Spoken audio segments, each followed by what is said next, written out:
Bueno, muy buenos días. Gracias por su presencia.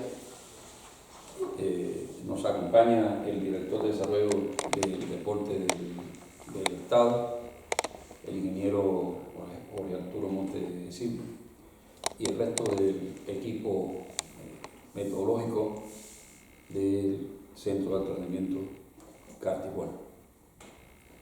El tema que vamos a abordar en la mañana de hoy es la clase de entrenamiento deportivo. Pero antes quisiéramos que nos presentaran cada uno de los que aquí estamos.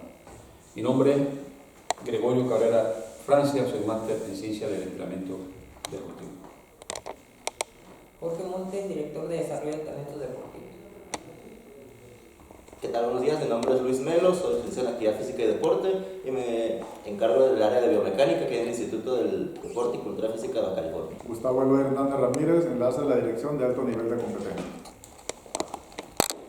Muy buenos días, mi nombre es Pablo Antonio Rodríguez Fandiño, soy metodólogo de la Dirección de Alto Nivel de Competencia de aquí del CAR Tijuana. Mi nombre es Catherine Meral, soy metodóloga de los deportes de arte competitivo. Buenos días, mi nombre es Gladys Mariana Álvarez Sánchez, soy metodóloga de deportes de fuerza rápida y resistencia en el Instituto de Deporte de Baja California. Muy buenos días, soy Melissa Mejía, licenciada en Actividad Física y Deporte y me encuentro a cargo de la agrupación Deportes con Pelota. Buenos días, mi nombre es María Ángeles Martínez, soy licenciada en Deporte y Cultura Física y estoy a cargo de la agrupación de deportes en combate. Bueno, como dijimos anteriormente, la clase de entrenamiento deportivo es el tema que vamos a abordar en la mañana de hoy. Y si analizamos las distintas partes o los distintos pasos que marcan la planificación, hablamos de una macroestructura, hablamos de mesociclo, hablamos de microciclo y hablamos de la clase o la unidad de entrenamiento. De todos esos pasos, nosotros consideramos que la clase de entrenamiento deportivo o la planificación de la clase de entrenamiento deportivo y su desarrollo es lo más importante, valga la redundancia, de todo el quehacer en el deporte. Esto enmarca la parte de enseñanza, la parte pedagógica, la parte didáctica, la parte técnica, o sea, diferentes partes que hacen en sí que constituya precisamente esta unidad algo tremendamente relevante. Para ello, en la mañana de hoy, pues hablaremos de todos estos temas. Si nos preguntamos, ¿realmente cualquiera puede dar una clase de entrenamiento deportivo? Bueno, pues la respuesta realmente la vamos a tener aquí hoy. Porque para desarrollar una clase de entrenamiento deportivo se requiere de mucho conocimiento y de muchos elementos que llevan implícito la misma. Para ello nosotros queremos que nos comenten, para iniciar este importante tema, cómo se comporta la parte introductoria y la parte preparatoria en cuanto a la clase. Para hablar o dialogar de sesiones de entrenamiento, debemos hablar primero de los tipos de sesiones de entrenamiento que existen. Cuando vamos a hablar de los tipos de sesiones de entrenamiento, pues existen varios tipos de sesiones de entrenamiento, varios tipos de clasificaciones de sesiones de entrenamiento. Una primera clasificación responde a los tipos de sesiones de entrenamiento atendiendo a las tareas que se desarrollan en la clase.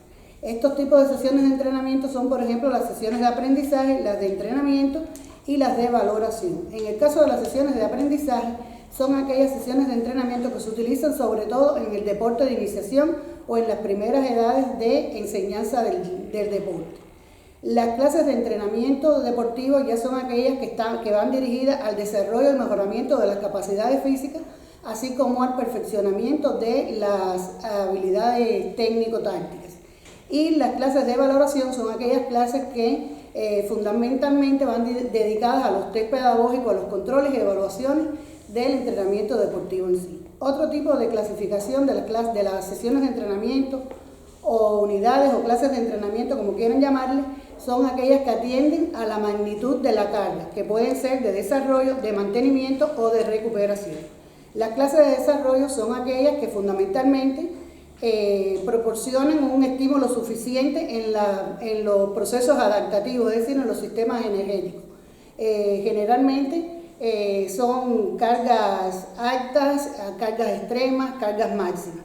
Las cargas de mantenimiento generalmente son aquellas que responden a mantener los efectos y las adaptaciones ya alcanzadas en aquellas cargas de desarrollo, en aquellas sesiones de desarrollo. Y las cargas de recuperación son aquellas cargas que posibilitan, como su nombre lo dice, una regeneración o procesos adaptativos al entrenamiento deportivo.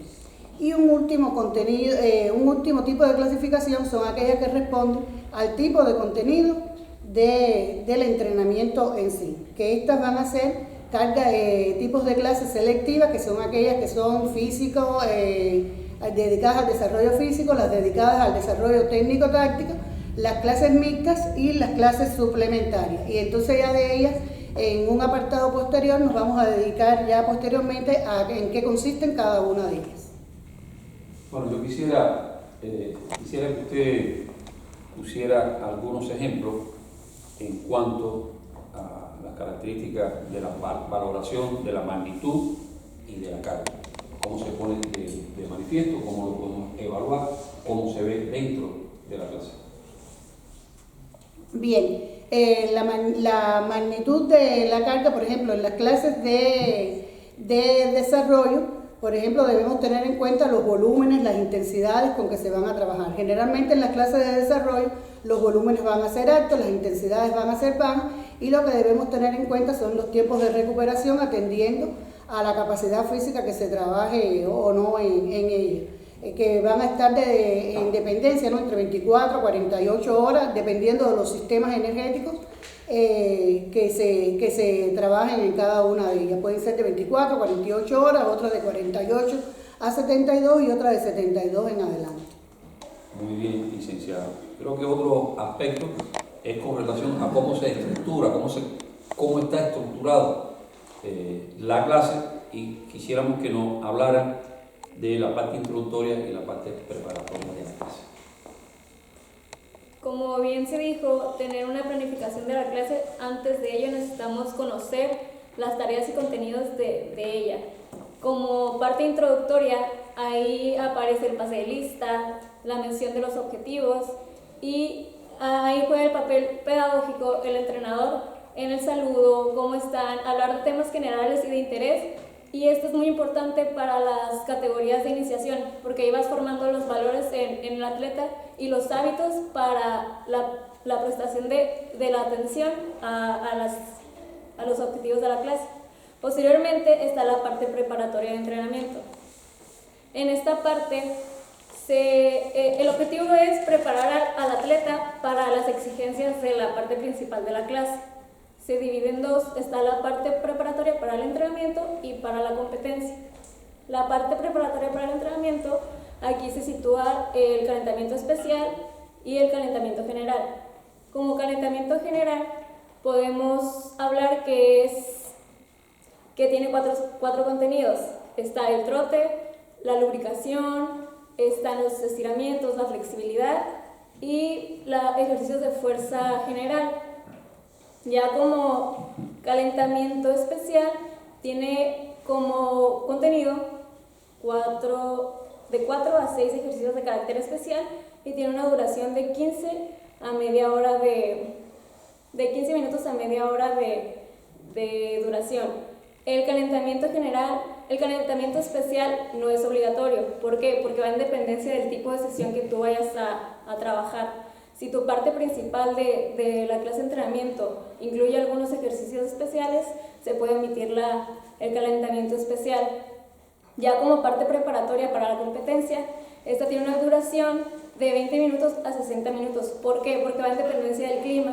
Si tú vas a competir en un lugar frío, el calentamiento para la competencia va a ser un poco más extenso. Y esto tiene como objetivo simplemente preparar al atleta para las exigencias de la competencia. Gracias, pero no obstante quisiéramos hacer alguna pregunta, porque creo que es importante que se amplíe un poco más. Ahí usted hablaba de la introducción, o sea, la parte introductoria de la clase. Quisiéramos que se pusiera algunos ejemplos del por qué, precisamente con mucho detalle, por qué el pase de lista forma parte importante de la parte introductoria, qué demanda el saludo, qué representa, qué demanda, y los objetivos de la sesión de entrenamiento, por qué los objetivos y por qué enunciarlos, por qué no enunciarlos. Muy bien, como comentaba, el pase de lista es importante porque nosotros debemos de tener un control de la asistencia de tus atletas. Si alguien falta, saber el por qué falta y a llevar tu control.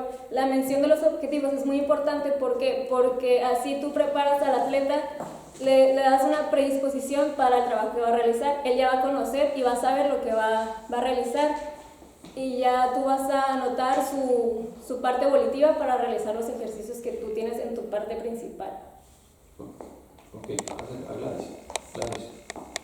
En este aspecto del pase de lista también, de la parte introductoria, el pase de lista es muy importante también porque nos permite conocer cómo vamos a utilizar los medios o implementos con que contamos, los procedimientos organizativos en dependencia de la cantidad de atletas que tengamos en nuestra sesión de entrenamiento. Y en cuanto a la orientación hacia los objetivos, es la parte quizás más importante de esta parte introductoria. ¿Por qué? Porque los objetivos deben llegar claramente al atleta. El atleta tiene que tener conciencia de qué actividades va a realizar, por qué las va a realizar y por qué es importante realizarlas. ¿Por qué tiene que hacerlas bien? Si se les pide un tiempo, por ejemplo, en el atletismo, en un tramo, en un recorrido, saber por qué tiene que ser ese tiempo y no otro. ¿Por qué tienen que ser esas pausas de recuperación y no otra? El atleta tiene que tener, cumpliendo el principio del entrenamiento deportivo del carácter activo y consciente, tiene que conocer bien los objetivos de la clase. ¿Para qué? Para que haga un entrenamiento consciente, para que esté bien implicado en lo que va a realizar en su actividad física, en esa sesión de entrenamiento. Bueno, la parte introductoria, y es para añadir quizás un poco más a esto, a veces vemos algunos entrenadores, lo hemos visto, ¿no? Cuando hemos visitado ahí alguna clase, que está llegando el entrenador y ya los atletas empiezan a tocar. O sea que hay un desconocimiento total de eso, no hay una interrelación. Yo creo que la parte introductoria es la que permite la interrelación, es la que permite ese contacto, la asimilación de cómo está, del respeto, del buenos días o las buenas tardes o buenas noches.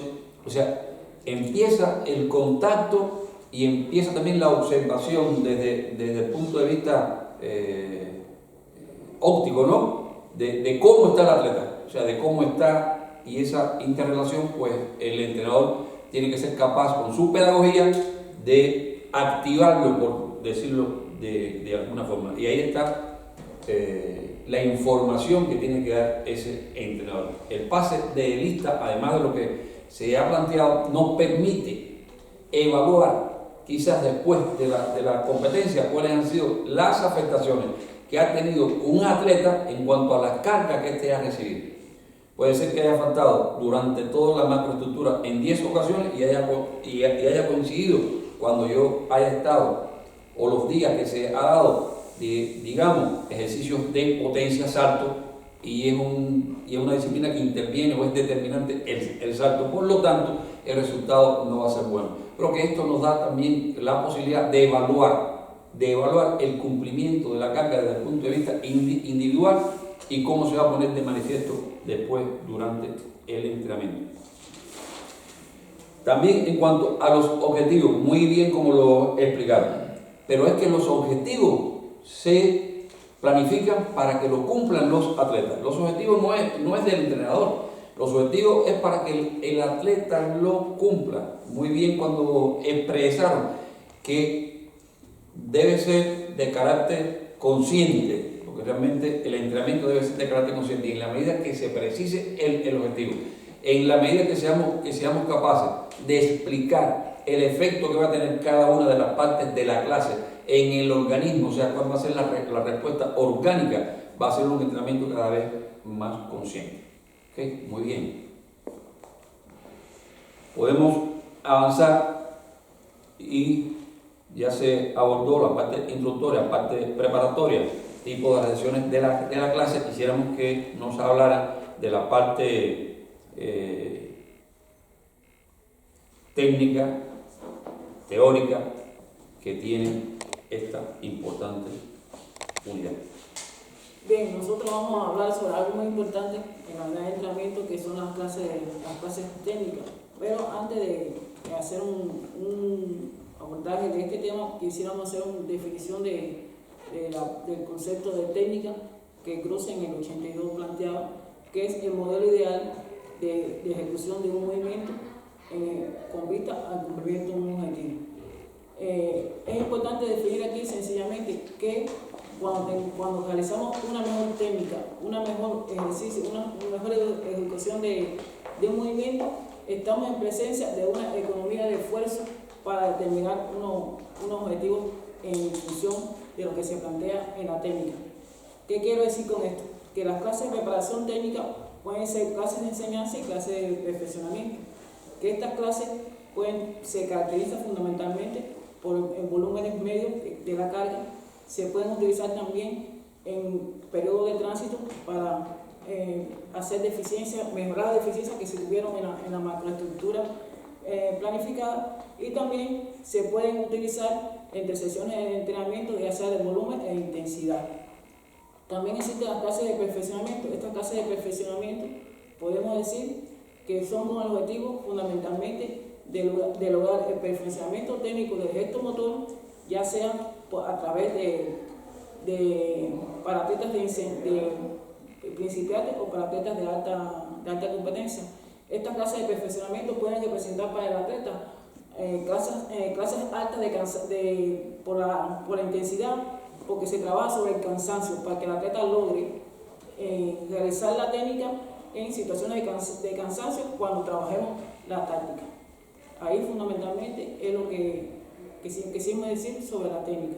Con relación a la táctica, podemos decir que la táctica es un procedimiento que se utiliza de acuerdo a las posibilidades que tiene cada atleta de ejecutar de forma potencial sus aspectos físicos, sus aspectos técnicos, sus aspectos teóricos, sus aspectos psicológicos en situaciones cambiantes de juego o individualmente.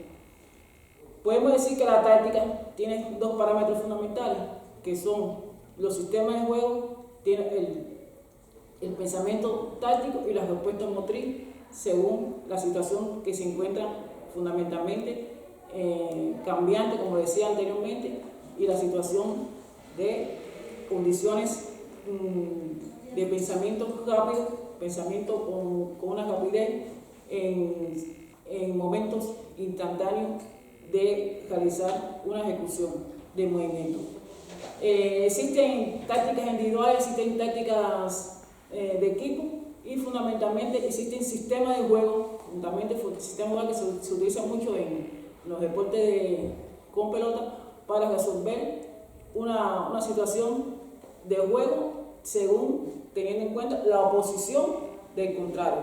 Estos sistemas de juegos tácticos se utilizan fundamentalmente cuando hay oposición, y aquí es fundamentalmente que todo, cuando se realizan estas clases tácticas, es para resolver situaciones que se presentan en los diferentes deportes, de resolver una situación de juego. Bien, gracias, licenciada. No obstante, bueno, quisiéramos que nos ampliara en algunos aspectos, ¿no?, en cuanto a la economía. Cuando usted habla de la parte técnica, usted habla de economía, o sea que la técnica es la economía de cada uno de los movimientos. ¿Cómo usted ve eso en la clase? ¿Y qué importancia precisamente usted le reviste, ¿no?, a esa parte? Esa es una. Lo otro, con relación al perfeccionamiento, cómo se ve dentro de la clase, y la táctica, qué características tiene para qué tipo de atletas, si se respeta, bueno, las habilidades que tiene cada uno de los atletas, si esto se hace teniendo en cuenta las posibilidades reales de cada uno de los atletas. Bien, es importante lo que plantea el profesor.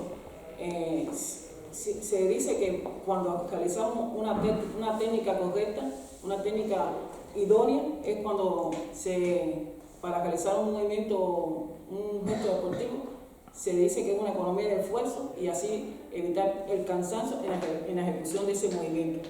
Con el objetivo de la eficiencia se determina por el resultado, ya sea insertar en el baloncesto, meter un gol en el fútbol, en dependencia del deporte X, ya puede ser una técnica de combate que tiene una marcación. Cuando se realiza técnicamente ese gesto deportivo, se economiza esfuerzo y se logra un resultado. Con relación a lo que planteaba el profesor sobre el perfeccionamiento técnico es un perfeccionamiento que es de bastante volumen en el sentido porque es de muchas repeticiones para lograr la eficiencia en esa técnica. Es fundamentalmente así, de forma sencilla, lo que queremos plantear. Y esto viene muy aparejado a la parte táctica, porque realmente la parte táctica es sencillamente todo el arsenal, tanto, como les decía anteriormente, tanto físico, técnico, psicológico, que tiene un atleta en demostrar en situaciones cambiantes resolver la solución de este problema para cumplir los objetivos propuestos en un determinado deporte. Ok, gracias. Aunque la técnica es algo que el acento fundamentalmente se tiene durante la enseñanza, la técnica es un elemento que se trabaja siempre. No importa que lleve 20 años, sino la técnica se trabaja siempre. O sea, que es un elemento que se trabaja como fundamento siempre, ¿no? O sea, el trabajo de fundamento técnico es algo que va implícito dentro de la clase de entrenamiento deportivo casi siempre. Porque si no tenemos un dominio o un perfeccionamiento técnico, vamos a tener problemas después con el cumplimiento de la parte táctica, porque no va a haber una economía y no va a haber un engranaje eficiente que permita cumplir entonces con los elementos tácticos. Y con relación a la táctica también, dentro de la clase de entrenamiento deportivo, hoy vemos sobre todas las cosas y en algunos métodos de planificación del entrenamiento deportivo, sobre todo, por ejemplo, en el de microestructura, se va un poco más a las características tácticas, basándose en las características de cada uno de los jugadores. O sea que la táctica depende también de las características y de los atletas con los cuales yo cuento. Si es más rápido, si es más lento, la táctica con relación a las posiciones que juega cada uno de nuestros jugadores. O sea que todo eso hace un sistema, ¿no? Y un sistema tremendamente importante. Por lo que le damos tanta importancia a la técnica como a la táctica, pero el acento fundamental está en dominar a la perfección desde el punto de vista económico y de perfeccionamiento los aspectos técnicos. Gracias, licenciado. Quisiéramos que nos comenten sobre la parte teórica y contenido de la clase. Bien, la parte teórica también es muy importante verla dentro de la clase. ¿Por qué? Porque es importante la preparación teórica, que los atletas tengan una preparación teórica de todos los aspectos que van a realizar. Es decir, si es desde el punto de vista técnico-táctico, pues conocer desde el punto de vista teórico, y valga la repetición, el por qué deben realizar la técnica así, conocer cada uno de los elementos técnicos, conocer desde el punto de vista de biomecánico y demás los elementos técnicos para poder tener una correcta ejecución de ellas. Lo mismo ocurre con el desarrollo de las capacidades físicas. Desde el punto de vista teórico, ellos deben conocer cada uno de los aspectos de la preparación física, cómo se trabajan, cómo se desarrollan y cómo influyen estos contenidos físicos en su ejecución ya en el momento de la competencia o en el momento de la realización de sus actividades fundamentales.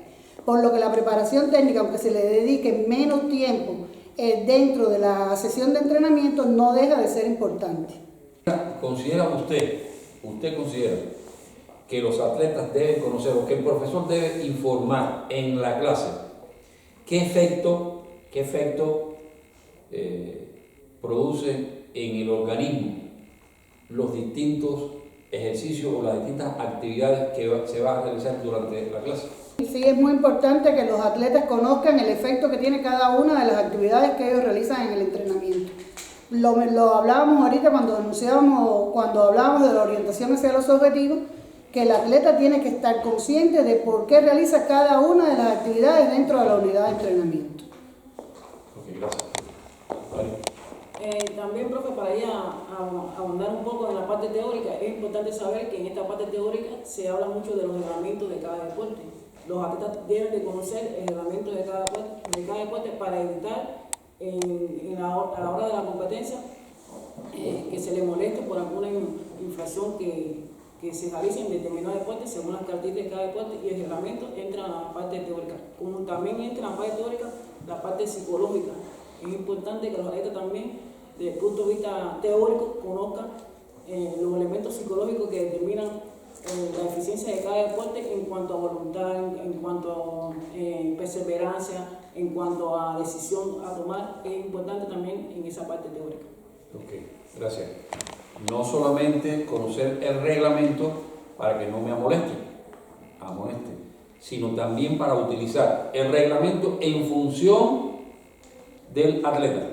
O sea, porque el reglamento da la posibilidad, en la medida que yo sea capaz de conocer más el reglamento, voy a poderlo utilizar a mi favor.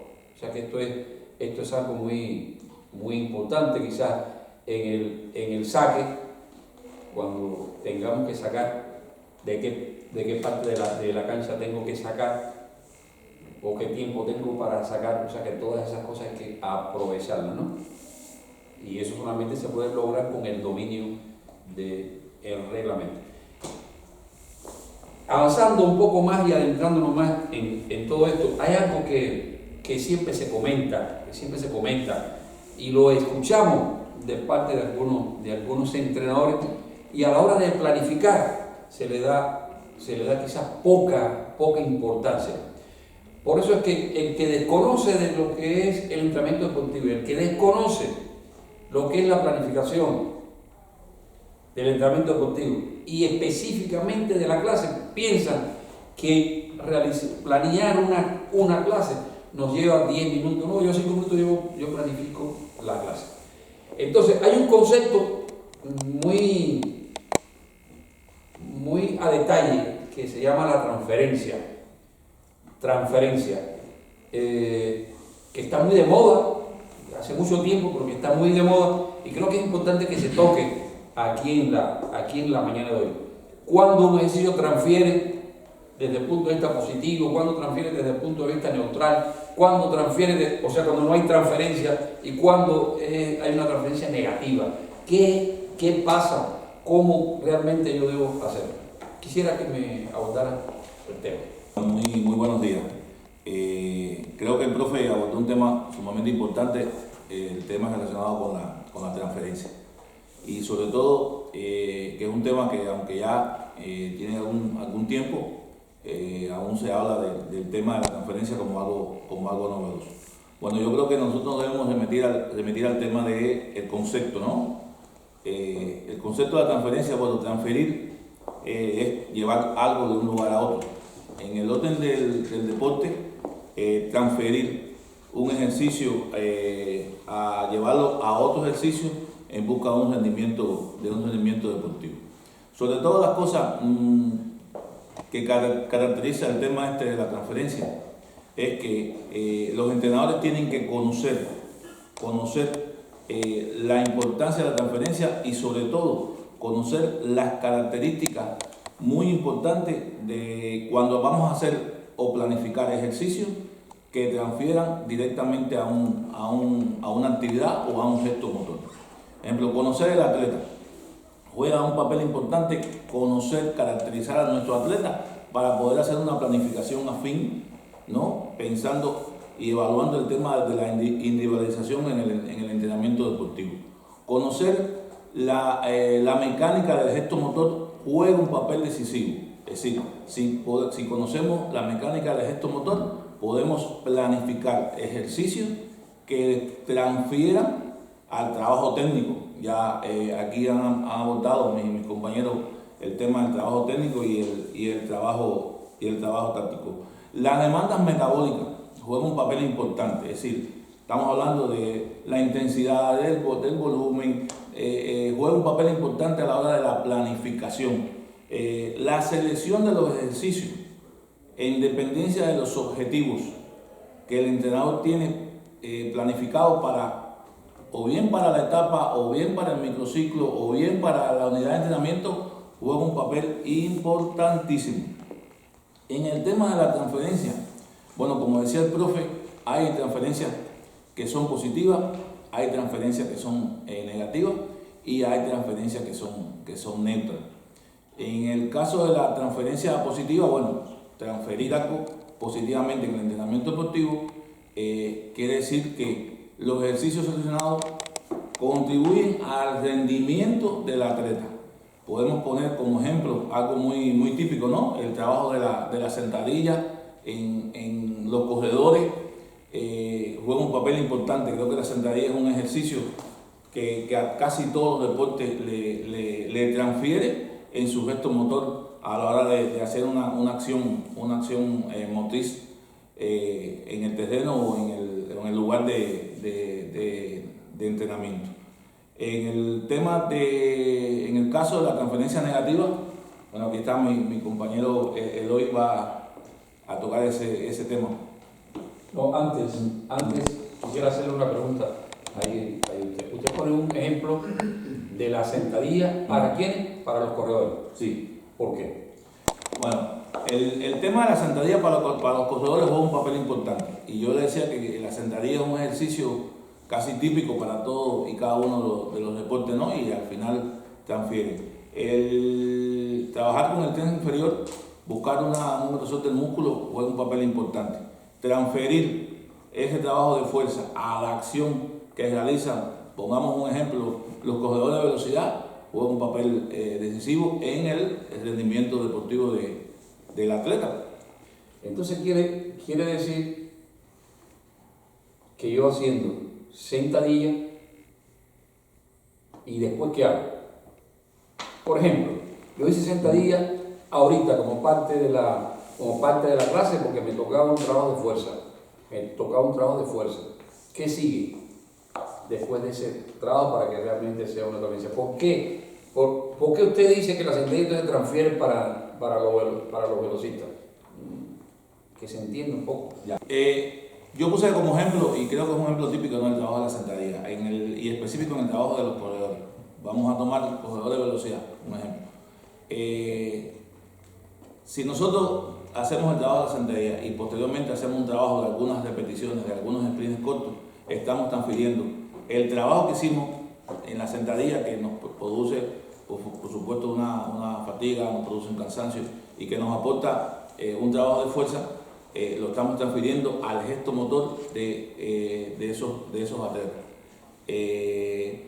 Podemos hablar de otros deportes, pero bueno, específicamente vamos a hablar vamos a poner ese ejemplo. Creo que es un ejemplo que nos ayuda y que en cada uno de los entrenamientos los entrenadores pues planifican ese trabajo y transfieren de una actividad a otra por las características que tiene y el aporte que da y que produce el trabajo de sentadilla con el trabajo de sprint en 30-40 metros aproximadamente. Bueno, en principio, considerar lo que ya se ha comentado anteriormente con relación a cuál es el objetivo que tiene el entrenamiento del día o la sesión de entrenamiento. Lo otro es la relación que hay entre esa sesión de entrenamiento y la etapa en la que se encuentra esa sesión de entrenamiento en particular. ¿Por qué comento esto? Y algo importante aquí a resaltar es que todas estas conversaciones que tenemos enriquecen mucho nuestra forma de ver la dinámica del entrenamiento como tal, y yo creo que también es un proceso de aprendizaje para los que estamos por acá. ¿A qué me refiero con esto? Que de repente nos podemos encontrar con diferente literatura que habla sobre los procesos de entrenamiento, desde una sesión de entrenamiento hasta las acumulaciones de diferentes sesiones. Y en lo que se refiere, por ejemplo, Pablo, con lo que habla de la transferencia positiva, pues básicamente consideramos que son aquellos ejercicios que van a contribuir de alguna manera a mejorar el desempeño deportivo de un atleta en determinada prueba o en determinado deporte, en determinada posición de algún deporte. Para que exista una transferencia, fundamentalmente tenemos que considerar tres cosas. Una es lo que es la ruta metabólica, o lo que se refiere a la respuesta metabólica a un ejercicio en dependencia de la intensidad, de la duración o de la densidad que tenga este estímulo, ¿no? La segunda cuestión que hay que considerar es el tipo de contracción muscular. Por ahí tenemos que hacer referencia a lo que se trata de el tipo de lo que se refiere a la coordinación intermuscular. Y la tercera parte, el tercer aspecto que es importante considerar, pues es el propio gesto motor del deporte. Entonces, esas tres cosas nos van a hablar fundamentalmente de si un ejercicio puede ser transferible o no es transferible. En el caso concreto de lo que sería la transferencia negativa, pues es uno de esos aspectos que probablemente es lo peor que te pueda pasar como entrenador, porque en vez de ayudarle al atleta, lo más probable es que lo vayas a perjudicar, por eso se llama negativa. Entonces, el que hagas un ejercicio que no le abone absolutamente nada al desarrollo de la performance o del desempeño deportivo de tu atleta, pues obviamente es un problema y es una pérdida de tiempo para ti o para nosotros como entrenadores, porque estás trabajando, estás sometiendo el organismo del chico, de la chica, a una carga que no le va a redituar absolutamente nada en lo que se refiere al desempeño como tal. Por ahí seguramente habrán escuchado el término de la fuerza aplicable, la fuerza útil, que se refiere a la fuerza que realmente puedes utilizar dentro de lo que es el performance deportivo. No quiere decir que la fuerza máxima, quiere decir que es la que puedes utilizar. Entonces, cuando hablamos de una transferencia negativa, se refiere a ejercicios que no te van a ayudar a desarrollar en tu atleta un mayor desempeño de lo que ya está haciendo. Inclusive puede ocasionar que sea lo contrario. Vamos a poner un ejemplo de esto.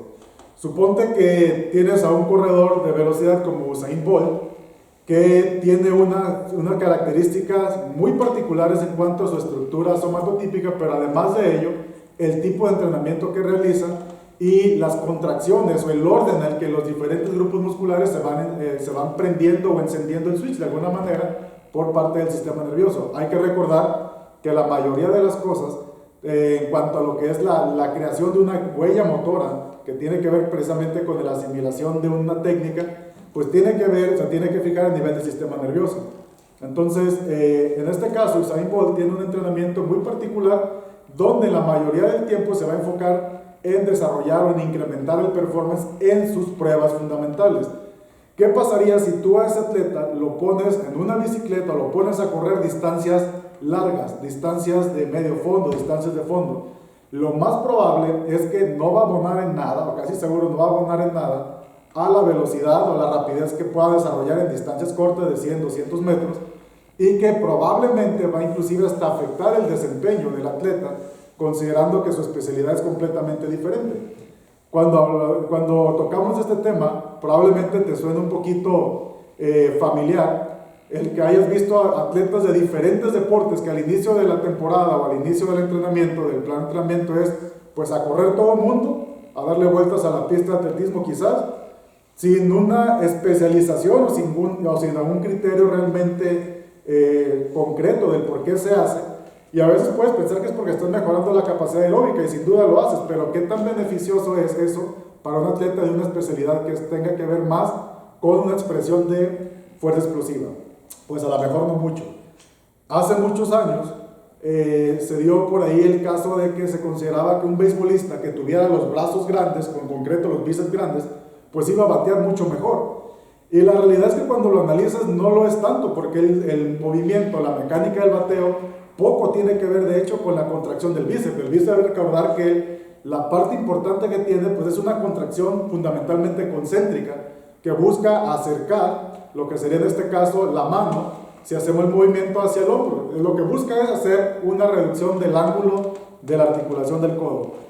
Pero curiosamente cuando batean lo que se busca es extensión. Entonces en todo caso estaremos hablando del tríceps, que es su función fundamental, pero muchos entrenadores decidieron que era una buena idea pues trabajar inclusive de forma aislada el bíceps, lo cual no transfiere absolutamente nada al desempeño o al incremento en la efectividad de bateo de un beisbolista, por ejemplo. Son ese tipo de ejercicios en los que usas tiempo del entrenamiento para mejorar algo que en realidad no le va a ayudar de nada a tu atleta. Esa es la misma razón por la cual jugadores de fútbol americano raras veces van a hacer distancias largas o una cantidad de trabajo aeróbico muy significante, porque las acciones de su deporte, desde el punto de vista metabólico, de la exigencia metabólica, no tienen que ver propiamente con una capacidad aeróbica demasiado elevada. No es el caso. Entonces, no tiene mucho sentido, no guarda mucha relación el hacer un trabajo que no le va a abonar absolutamente en nada.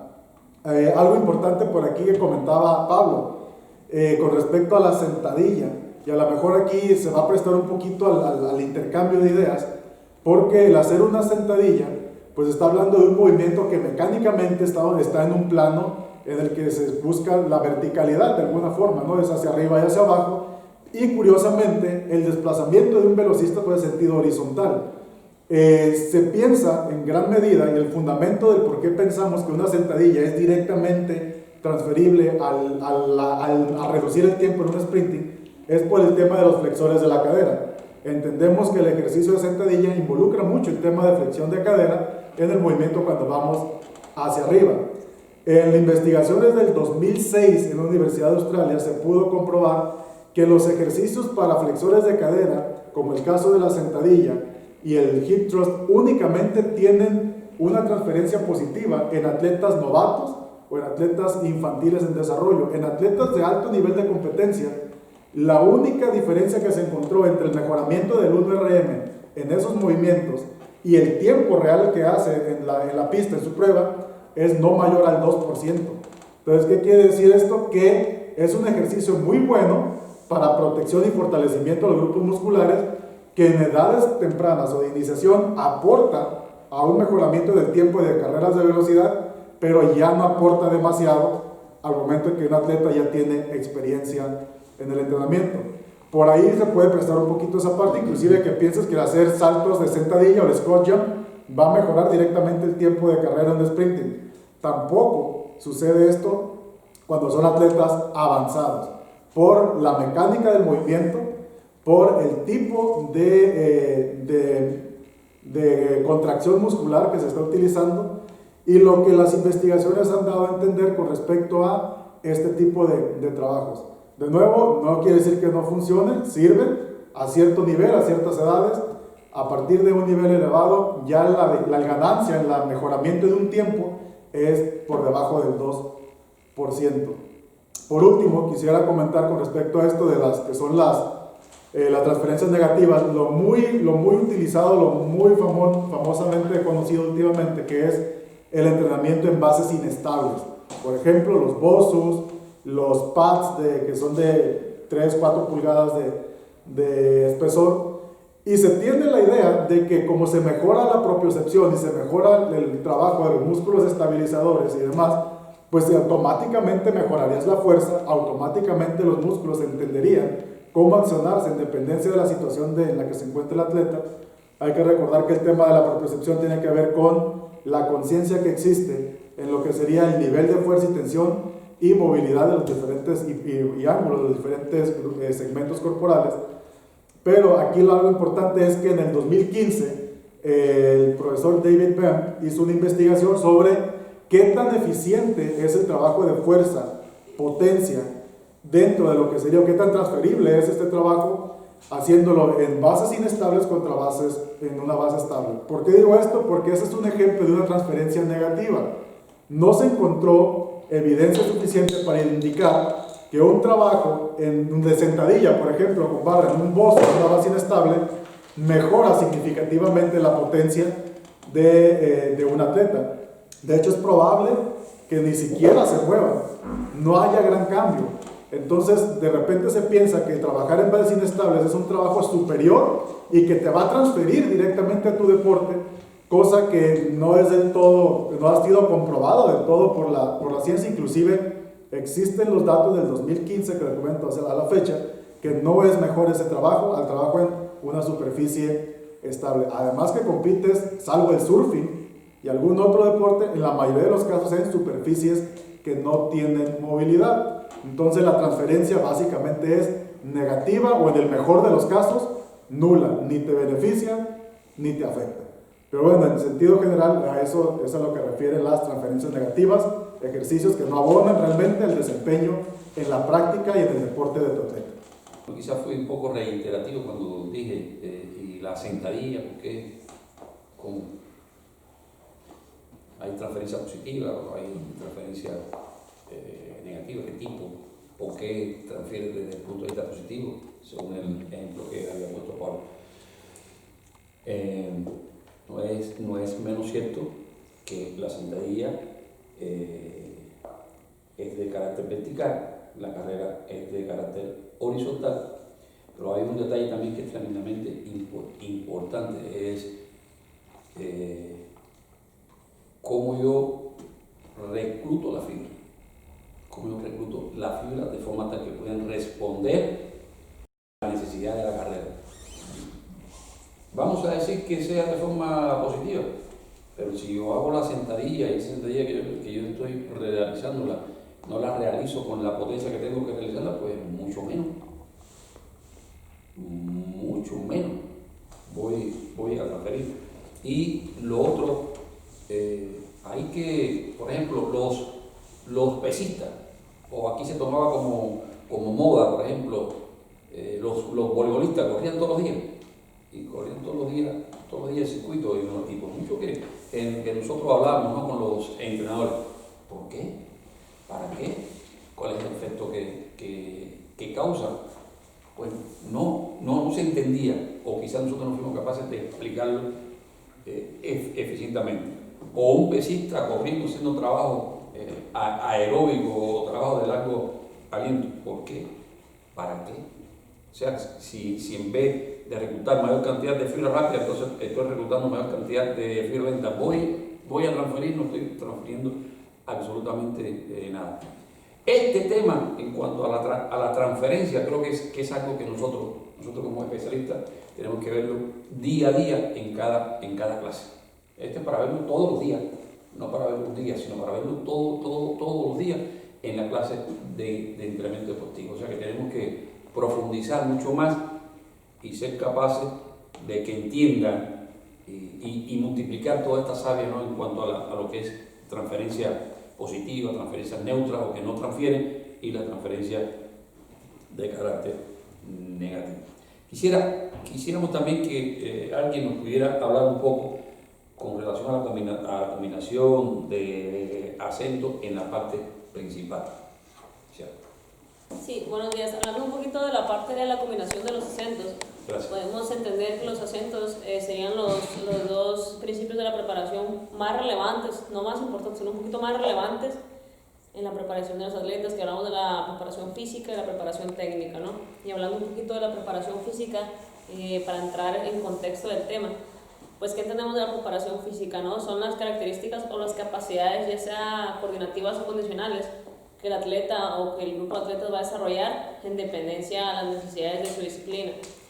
El deporte ha ido evolucionando en el transcurso de los años en muchos aspectos, y en uno de los aspectos en que se ha ido evolucionando es en la preparación física, ya que se han modificado reglamentos y sistemas de competencia en los cuales se exige que el atleta domine más sus sistemas energéticos, ¿no? Hablando de un caso sencillo, en el atletismo las marcas se han ido mejorando en el transcurso de los años, ¿no? Si antes el récord era un 10-1, un 10-2, bueno, ya últimamente Usain Bolt, el último récord fue de 9.58, ¿no? Aunque fueran unas milésimas de segundo, pero hubo un cambio significativo, ¿no? En el caso también en ciertas disciplinas, ¿no?, que los set aumentan, los tiempos aumentan, las competencias, ¿no? Ya no se compite tal vez una vez cada 4 años, ya no se compite 2 veces al año, ¿no? Ya se pueden encontrar 5, incluso hasta 6 competencias en un mismo año competitivo. Entonces, es por eso que la preparación física juega un rol muy importante también para el dominio de la técnica del atleta. Entendemos también que la preparación física juega 2 puntos importantes en la preparación, ya sea en la parte introductoria o en la parte general, en la cual involucro ganar un poquito de fibras en mi atleta, ¿no?, el trabajo de la hipertrofia para acumular las fibras, y ya posterior a eso tal vez transformar la fuerza ya un poquito más a la fuerza máxima o a la potencia. Hablando de la capacidad aeróbica, la resistencia, ocupo o necesito más bien generar una base aeróbica para la posterior carga a mi atleta o a mi grupo de atletas que voy a aplicar ya en la etapa especial, ¿no? Y sobre todo que en la etapa introductoria o la etapa general de la preparación lo que busco es conceptos muy generales, ¿no? Incluso tal vez las capacidades coordinativas o condicionales no tan relevantes a mi disciplina, pero sí acumular una buena base de la preparación para el posterior a la preparación especial, incluso a la etapa precompetitiva, ya enfocarme un poquito más en lo que serían las capacidades que van en relevancia a mis disciplinas. Ya entrando un poquito más a lo que sería la combinación de acentos, como se mencionaba, hablamos de lo que es la preparación física y la preparación técnica. Sí es muy importante entender que para ser más efectiva la cuestión de la técnica, sí se debe de cuidar mucho el no aplicar antes una preparación física antes de lo que sería la clase técnica, ¿no? Sobre todo en la etapa de la iniciación o en las categorías de reserva. Si yo pongo una sesión previa a la sesión de la parte técnica, ciertos ejercicios en los cuales demando cierto gasto de energía, el trabajo tal vez de la fuerza, el trabajo de la resistencia, el trabajo de la velocidad, pues ya al momento de llevar a la práctica o generar el trabajo de la técnica, pues ya el atleta no va a tener esa concentración para poder desarrollar a cabo los sistemas coordinativos que involucra la técnica de su disciplina, ¿no? Entonces sí es muy importante cuidar eso, que en la clase de la enseñanza siempre se debe utilizar primero la técnica y posterior a eso se debe de utilizar lo que sería la parte de la preparación física, ¿no? Para que el atleta pueda asimilar más la clase en cuestión al aspecto técnico, ¿no? O incluso táctico o teórico. Es muy importante también conocer los descansos eficaces, ¿no? No voy a planificar nada más por planificar, sino tener consciente de que cada volumen, cada capacidad o cada dirección lleva diferente tipo de descanso para que el estímulo sea eficaz, ¿no? Un ejemplo, una situación que puede pasar, ¿no? Si yo tengo planificada tal vez una prueba de 2000 metros un día miércoles y un día antes, martes, trabajo pista con mis atletas, pues ¿qué voy a hacer? Pues principalmente tengo que darle un descanso de 48 horas para aplicar esa prueba, ¿no? Entonces estoy hablando de que ya mi estímulo de descanso no fue el eficaz y al momento de yo aplicar mi prueba pues voy a tener un resultado negativo o el que no estoy buscando, ¿no? Entonces sí, darle los tiempos de descanso, dosificar la carga para poder desarrollar las capacidades que estoy buscando, ¿no? En el caso de la técnica se debe realizar, como comentaba, al principio de cada sesión, para no desarrollar malos hábitos, malas posturas, estar consciente de la flexión que tenga que hacer la cadera, de la extensión que tenga que hacer el hombro, el salto como tengo que realizar, diferentes tipos de técnicas que involucran cada disciplina, ¿no? Y también el orden constitutivo de mi clase, ¿no? ¿Qué día de la semana es el día que más intensidad o más volumen le voy a aplicar a mi semana o a mi microciclo? Dentro del microciclo, pues sí es muy importante tener un orden o sobre todo tener conciencia de qué día va a ser el más alto, ya sea en volumen o en intensidad, ¿no? Un ejemplo muy sencillo, si yo el fin de semana, hablando a través de los deportes en conjunto, los deportes con pelota, yo compito, tengo un juego de preparación o tengo un juego de liga el domingo, un juego intenso, un juego de alto nivel y al día siguiente planifico una prueba o hago trabajo de fuerza máxima o en fin planifico alguna sesión en la cual involucre cierta intensidad o cierto volumen, pues tal vez no es el orden adecuado, ¿no? Sería tal vez lo ideal planificarla para un miércoles o un jueves, que es el rango más o menos estadístico que los entrenadores planifican el día de más volumen, ¿no? Entonces eso sería más que nada hablando un poquito de lo que comentaba de la preparación física, para saber el tipo de acentos que hacen énfasis en la parte principal de la clase del entrenamiento y un poquito también de la parte técnica y la relación que existe entre estos dos. Nada más para retomar y aclarar un poquito el tema, por ahí el punto que estabas hablando hace un momento sobre las transferencias, para que no se vaya a prestar a confusión, porque hablamos algunas cosas por aquí que a lo mejor puedan prestarse un poquito a confusión. Vamos a retomar el ejemplo que decía Pablo de la sentadilla. ¿La sentadilla transfiere directamente al sprinting? Sí. ¿En qué momentos? Recordando nada más, atletas que inician, atletas de desarrollo. ¿En qué momento deja de ser transferencia positiva cuando un atleta ya es alto nivel de competencia? ¿Se convierte entonces en transferencia negativa? No. ¿En qué se convierte? Cuando más en una transferencia neutra. Es decir, no te va a afectar. Digo, para que no se vaya a prestar a confusión, ¿va? Para que no se vaya a pensar que es un tema contradictorio, no es contradictorio. ¿Dónde se pudiera considerar que una sentadilla pueda resultar en una transferencia negativa? Si en una etapa precompetitiva hace sentadillas en arena.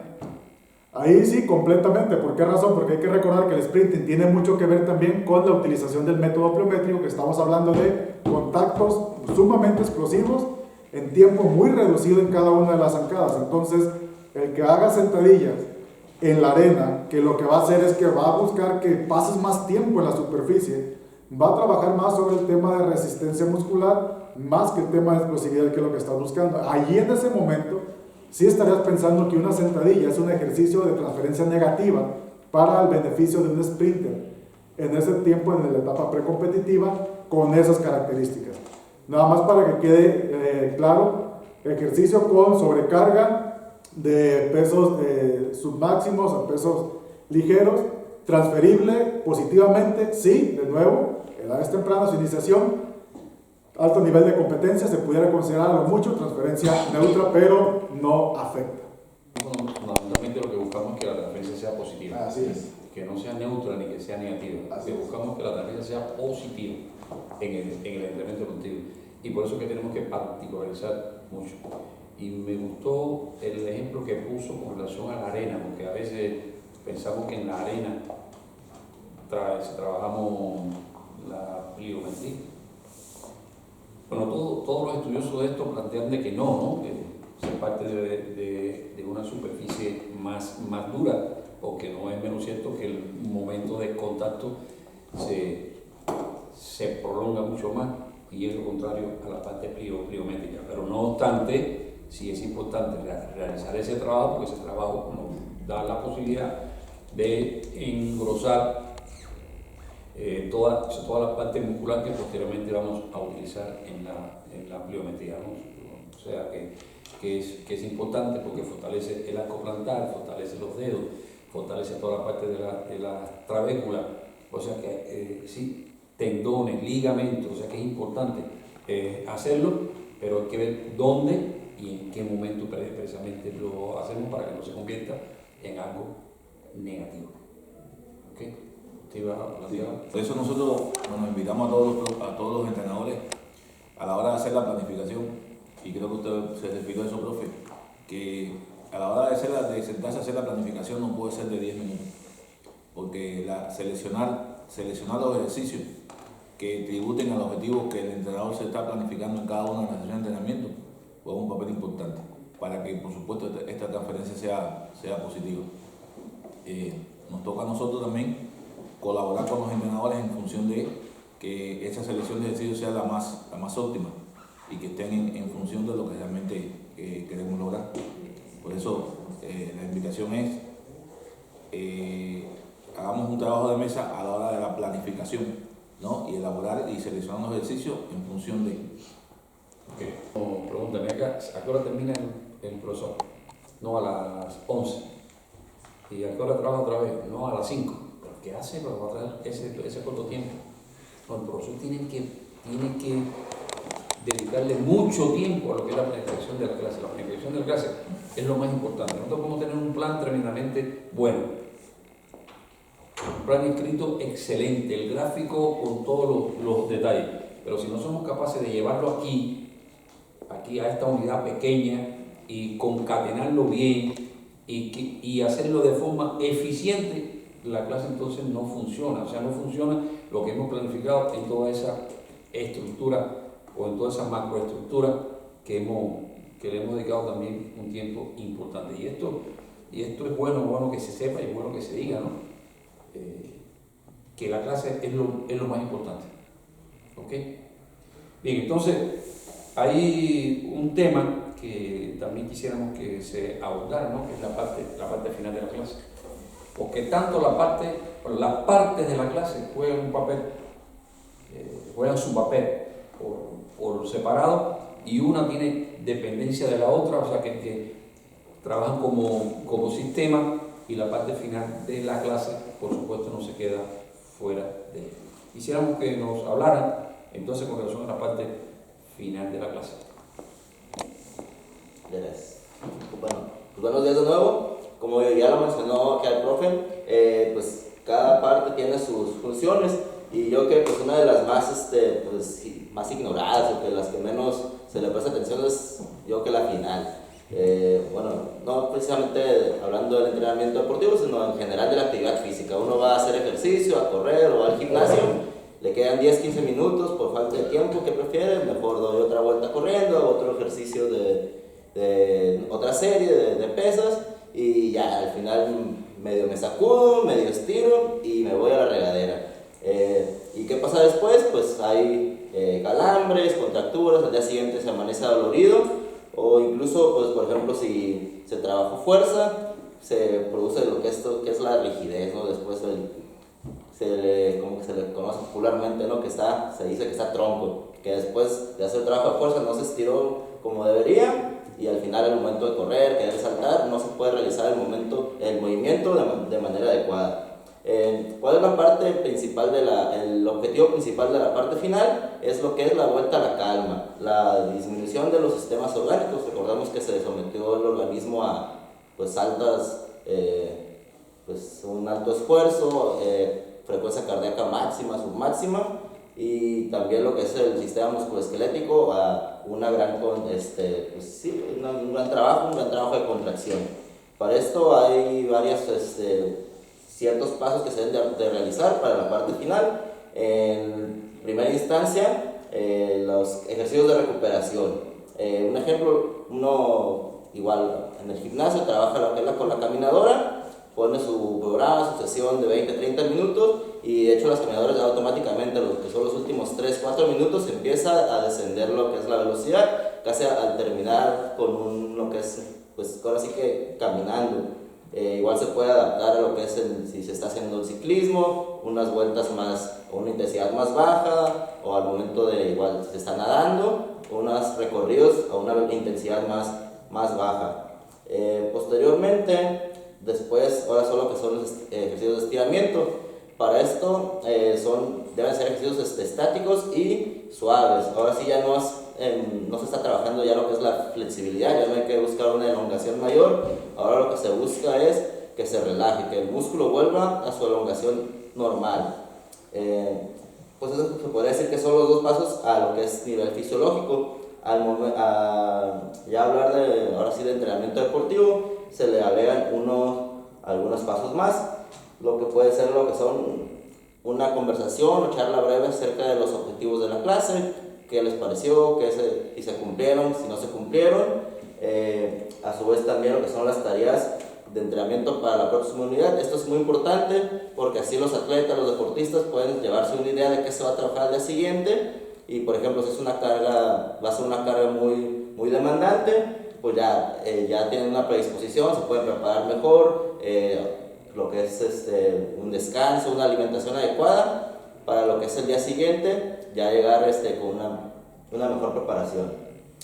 También limpiar y guardar el material, que no se deje tirado. Muchas veces se deja tirado, se termina y ahí está lo que es el entrenador recogiéndolo. A eso es muy importante aquí hacer un paréntesis, siempre llevar pues lo que es una línea de orden. Igual se puede seleccionar lo que es un ayudante por día o por semana, y aquí es una parte importante, como ya se mencionó hace rato en algunos momentos, lo que es la formación de valores. Hay que pues ahora sí que inculcarles desde chicos lo que es los diferentes valores: compañerismo, respeto, honestidad, puntualidad, etc. ¿Por qué? Porque recordemos que el entrenamiento es un proceso pedagógico. Entonces, al ser la clase de entrenamiento la principal pues ahora sí que la unidad de influencia, aquí es donde se va a adquirir las habilidades, los conocimientos, los hábitos. Entonces hay que siempre, durante toda la clase de entrenamiento, las acciones estén, pues ahora sí que vinculadas hacia lo que es la formación de valores. No, si vemos algo que se está faltando al respeto o la honestidad, no hacer trampa, etcétera, pues eso se va a manifestar más adelante en su vida diaria. Hay que recordar que aparte de formar deportistas, se están formando, pues ahora sí que mejores humanos para lo que es su vida cotidiana.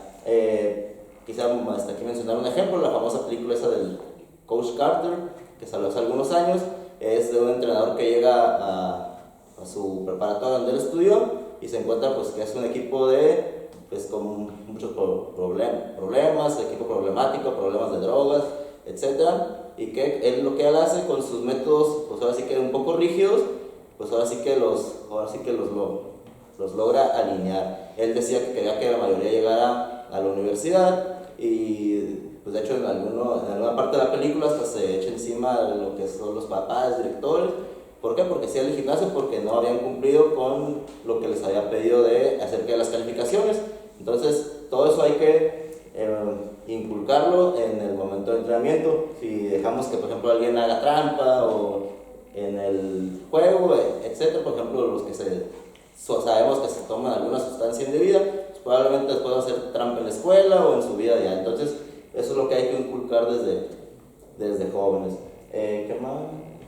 Por último, quisiera decir, pues sí, muy importante, si se quiere exigir ese tipo de valores, pues que es lo más primordial, que el entrenador lo fomente con su ejemplo. ¿Okay? No se puede exigir igual puntualidad si el entrenador llega tarde, exigir respeto entre ellos si habla con groserías o se dirige de una manera indebida. Entonces, siempre fomentar con el ejemplo. Y pues por último paso, igual sería así como se dio un saludo, un pase de lista, lo que es una despedida. Una despedida, nos vemos mañana, algunas palabras de despedida y ya sería todo. Esta parte debe durar de mínimo de 10 a 20 minutos. Lo que es la parte inicial, lo que fue la vuelta a la cama, te lleva de 5 a 10 minutos y los otros 10 minutos para otras acciones que se estuvieron comentando. Y eso será gracias. Gracias, licenciado. No es lo mismo instruir que educar. Entonces, un instructor pues te instruye, pero no te educa. La educación es un concepto tremendamente amplio que lleva implícito la preparación para la vida. Y cuando hablamos de preparación para la vida, es para todo. Entonces, esta última parte, o la parte final de la clase, como bien usted dijo, hay aspectos que son medulares y que son muy al detalle también. Si hablamos de esto, al principio de la clase hablamos de objetivos y hablamos que los objetivos los tienen que cumplir los atletas. Si lo tienen que cumplir los atletas, son los atletas los que tienen que decir hasta dónde cumplir el objetivo que había en la clase, ¿no? Y eso es una autoevaluación de cada uno de los atletas, hasta dónde lo cumplí, no lo cumplí, está en mano entonces del profesor, del educador, pero le faltó esto, o muy bien, o el acento en cuanto a la felicitación, usted estuvo muy bien, o sea, el reconocimiento también es muy importante. La vuelta a la calma tiene que ser algo religioso, o sea, tiene que ser permanente, tiene que ser siempre y muy eficiente más que otra cosa.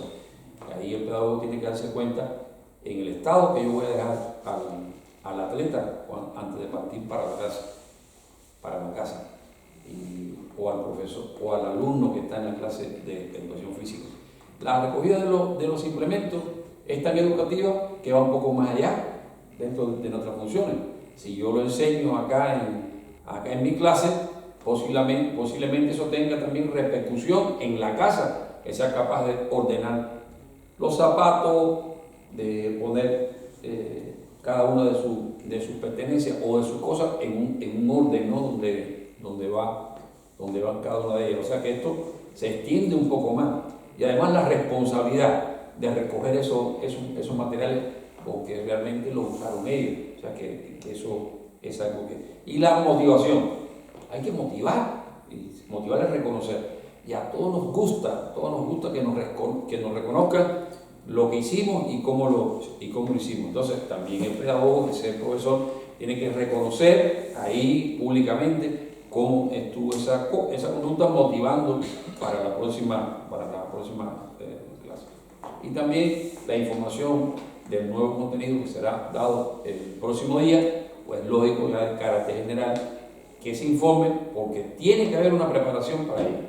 Hay que dormir mejor, que tengo que comer, porque está en dependencia de la acción, cómo me tengo que cuidar para la próxima clase. Y ya vengo autopreparado, y en la próxima clase entonces lo que es el detalle del profesor. Bien, no sé si los panelistas quisieran abordar alguna otra cuestión. Catherine, licenciada Mariana, licenciada Melissa, María, Pablo, Gustavo. No. Bien, entonces les agradecemos. Creo que el panel ha estado a tremendo alto nivel. Creo que el tema se ha debatido muy fuertemente y se han tocado todos los aspectos que componen la estructura de la clase de entrenamiento deportivo. Quisiéramos que nuestro director pues haga uso de la voz y así lo considere. Sí, gracias maestro, y muchas gracias, un agradecimiento a todos y cada uno de ustedes por la aportación, y todo esto nos viene a enriquecer y nos viene a fortalecer como equipo de trabajo. Y como complemento a esto, yo me quedo con dos cosas. Aquí se establecieron las zonas de entrenamiento de acuerdo a los niveles energéticos, y la otra es, se habló de la técnica, donde se economiza la técnica de cada uno, y los niveles energéticos son para economizar. Bueno, aquí yo quiero decirles que la técnica, pues a lo que yo percibí aquí y escuché, es el resultado de todos los métodos y medios que es el conjunto, ¿no? Con la aplicación de toda la clase, la técnica siempre se va a perfeccionar. La técnica por sí sola pues no viene así, ¿verdad? Sino que es el conjunto de todo lo que se habló de aquí. Muchas gracias maestro, y por aquí estamos en la próxima. Ok, gracias. Y de nuevo, muchas gracias a todos, Catherine, Gladys, Melissa, María, Pablo, Gustavo, Arturo. Gracias, director.